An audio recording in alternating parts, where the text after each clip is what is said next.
Hi, everybody. It's me, Tim. Today I want to talk about pets. It's Friday Fun Day, and I've had a lot of people ask me two different questions. The first was, what are elements of your game are very personal to you? And why are there so many dogs in your game? And the answer to both of those questions are pets, or specifically animals. Animals have been really important in my games. They've been really important throughout my life in my family. Now, warning, I'm going to have photos and there will be cuteness overload, so you may need to avert your eyes. All of this, like many of my stories, all of this began with my mom. My mom could never say no to anybody who needed to rehome a pet. Any pet, of any size, of any species. And we'll see that. She loved pets when she was a kid. I go through a lot of our family photos. There's lots of pictures of animals. I have a picture of my mom with her dad and her dog in 1935. I have a picture of my mom with her cat in 1949. She loved animals. So she always wanted us to have animals around, and she always used to say that dogs should have children and children should have dogs. They just go together. Now, my dad liked animals too. They always didn't like him back. I remember he took me a lot to a children's farm nearby. Here we are in, this is November of 1967. Look how adorable I am. I'm 2 years old. Some of our pets, though, didn't like my dad back that much. I'll talk about that. But just to keep it all in the family, my mom's sister loved dogs and used to bring her dogs to the beach. Here's a picture of her basset hound Archibald just kicking back in the campgrounds with the rest of us with his cool sunglasses on. This probably would have been sometime in the early 70s. So I'm going to talk about the pets I had as a child and then the pets I had as an adult. So the first dog that I can remember was a little beagle named Toby. And I don't remember when we got him. I think Toby may predate me in the family. I do remember he liked to get out of the yard a lot. And then my mom and I would drive around in the car and I'd have my hand out the window with a hot dog and yelling Toby's name. And eventually he'd just run up to the car and I'd open the door. He'd hop in. He'd eat the hot dog while we drove home. The first cat I had, and I don't have a picture, was a Siamese cat named Boo. I loved that cat. But his favorite things in the world to do was to climb into my toy box and pee on everything and jump on the mailman if he tried to put mail in through our mail slot. So Boo eventually went away. We ended up with an alligator somehow. I don't remember how. I used to pet it. It seemed nice. I would hand feed it raw hamburger. It's about this long. Seemed nice.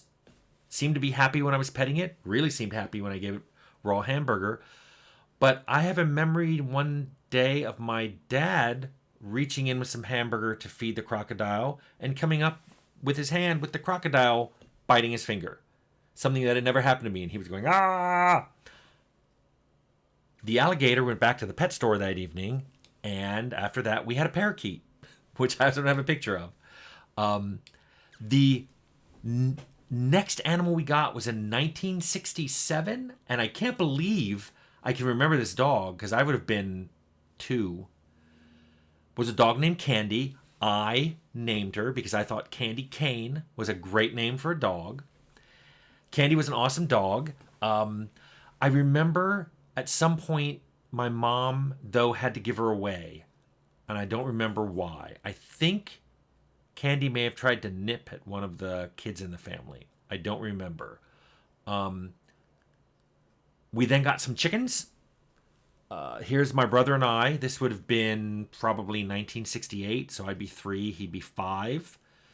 These were bantam attack chickens, but they were completely gentle with us. We had raised them from chicks. We would run around the yard with them on our heads. We would pet them. I would kiss them on their beaks. I don't advise doing that. My dad went to feed them one day, and when he reached in with the food, they pecked his hand and it bled. I don't know why my dad had this bad luck with animals, but I never had this happen. I've never been bitten by any animal I've had. By the way, I have a lot of animals. I've had to just compress this. I also didn't have photos. So real quick, I had ducks and rabbits and hamsters and gerbils and fish, ant farms. I even had sea monkeys. I came home from school one day in junior high school. This would have been sometime in the 70s. And we had a skunk. His name was Gizmo. That's why the character in Fallout is named Gizmo. Somebody in my mom's office, remember my mom worked in the Judge Advocate General, somebody in her office was moving from one state to another, and skunks were not allowed in the state he moved to. So we had a skunk. We only had the skunk for a short while, though, because the dog we had at the time, Lucy, and I will get to Lucy, Lucy did not like that skunk. So they didn't get along. But the skunk used to just climb up in my lap and curl up and go to sleep, kind of like a cat. I thought he was pretty cool. Another thing that happened, again in the 70s, we used to go camping. We were at a campground that had horses that you could rent by the hour. And there was an older horse named Bruce that they didn't want anymore. So we took the horse. Here's me on Bruce. We didn't have any place to put him. We were looking for a stable. So for a while, Bruce lived in our backyard. We did not have a big backyard. We did not live in a farm area, a rural area. We lived in the suburbs of Alexandria, right outside Washington, D.C. I remember a neighbor came over to the fence and went, "Timmy, how long you reckon you're going to have that horse?" And I'm like, "I don't know. I'm 8 years old. What do I know?" I didn't know. I just remember going out in the backyard. I'd play with the dog. I'd play with the horse. It was probably only a few weeks, but it was kind of interesting. My friends would come by and I'm like, "Look, that's my horse." So kind of unusual.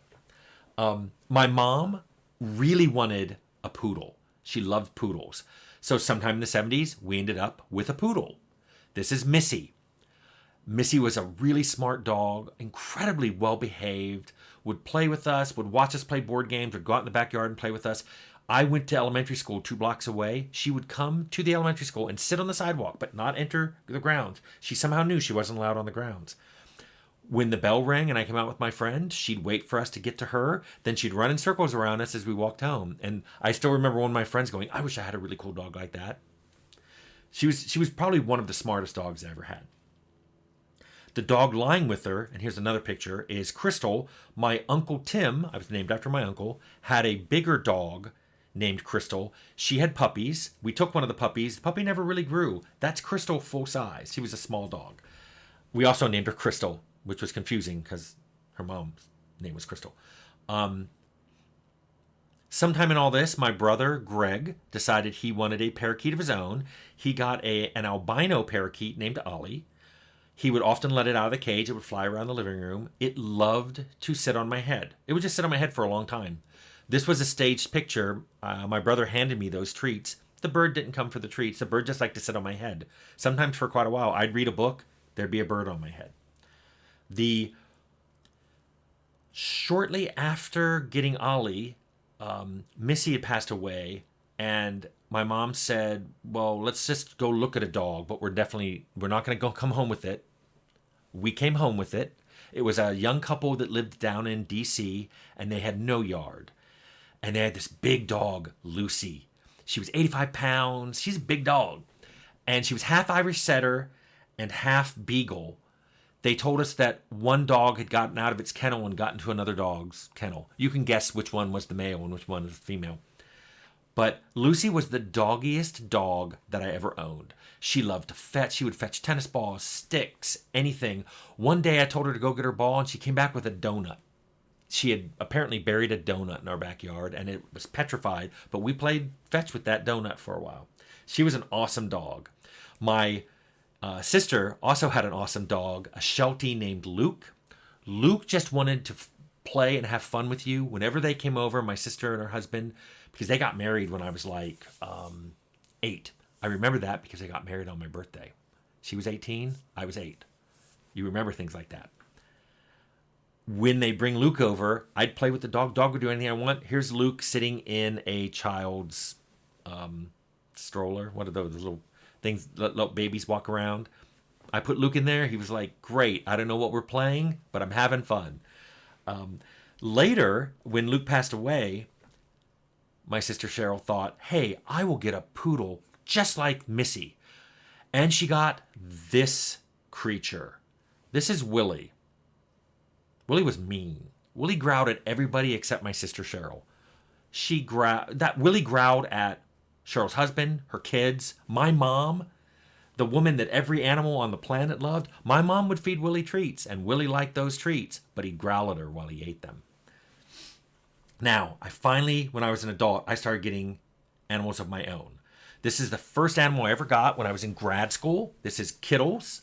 I wanted to name her Kali after the Indian goddess of destruction, but my roommate's girlfriend called her Kittles, and it stuck. I got her in 1998. Or no, not 1988, 1988. She lived about 10 years. And when she passed away, I was like, oh, it was my first animal as an adult, and I didn't want to get anything else. But the local shelter was overflowing. So one day at Troika in 2000, I told everyone, I'm going to the shelter to look at dogs. I'm probably going to get a black lab puppy. And I came back with this. As you can see, this is not a black lab or a puppy. This was Cooter. Cooter was estimated to be 9 years old. He came with a pamphlet. So you're adopting a senior dog. And Cooter lived for another 10 years. He was a great dog. He was Troika's dog. He loved being there. He's super well behaved. People called him the little gentleman. Then, while at Troika in 2004, a flood occurred, and I found a crayfish in the street. And I brought him home. I brought him back to the office, put him in a little hexagonal fish tank I had, and I fed him carrots and peas. Yes, this is the crayfish that then got loose, and one of our artists made this milk carton. Have you seen Pinchy? Pinchy was found later, dried out under a desk. When I got together with Robert, who I would later marry, in 2007, he had a remarkably photogenic cat named Bonkers. This is Bonkers. Immediately, Bonkers was like, I don't know who you are, but I'm going to sit in your lap. Because she had no boundaries. She was also really laid back. She liked everybody. She never got worked up about anything. Every time we moved, she'd be like, okay, here's where we live now. I've never had a cat quite like that. One day I stuck a Santa hat on her, and she was like, okay, there's a Santa Claus hat on me. Whatever. One day I took a picture of both of us in matching top hats. How adorable is that? She was fine. Also, Robert knew I liked animals, so in 2010, he got me a lease on a cow named Crumpet. Part of the lease was I would get cheese from Crumpet. It was so much fun that a few years later, in 2013, he got me a lease on Contessa, and I got cheese from Contessa. It was fun. But finally, I was like, I really need to have another dog. Cooter passed away. I really wanted a dog. I was back in my house so I could have a dog. And we were at a pet store, and they had lab puppies. The sign said they had lab puppies. And I'd never, ever gotten a dog from a pet store. I'd always gotten dogs from rescues and from other people's animals that they couldn't keep. We walked in, and I was like, well, I'm only really interested if they have a yellow lab female puppy. Bam. Meet Abby. This is... In 2014, she was already 14 weeks old because she had pneumonia, so they couldn't keep her with the other puppies. And all the other puppies had been sold. So we went in, and since she's 14 weeks old, she was teething, and she was biting people. We went into that little room you could meet her, and she bit me on the leg. And I was like, I'll take her. And we brought her home. This is literally the minute we walked home. We got home, we got out of the car. Robert took that picture. So this is Abby at day one. She quickly made herself queen of the house. This is how she tended to sit. She would climb up on the couch. I called her my little monkey, and she would just, lay across my shoulders or whatever. She was one of the most relaxed animals I've ever had. She would often lay like this. Her lips would peel back. She's sound asleep. She's happy as a clam. And, all I can say is, Abby probably isn't the best trained dog I ever had. She's certainly not the best smelling dog I ever had. She's the best dog I ever had. And today, the day I'm filming this, April 26th, 2024, is Abby's 10th birthday. So, That's the other reason I wanted to do this video. And that's a pretty comprehensive list of all the animals I ever had. So, Friday Fun Day. I hope you liked it.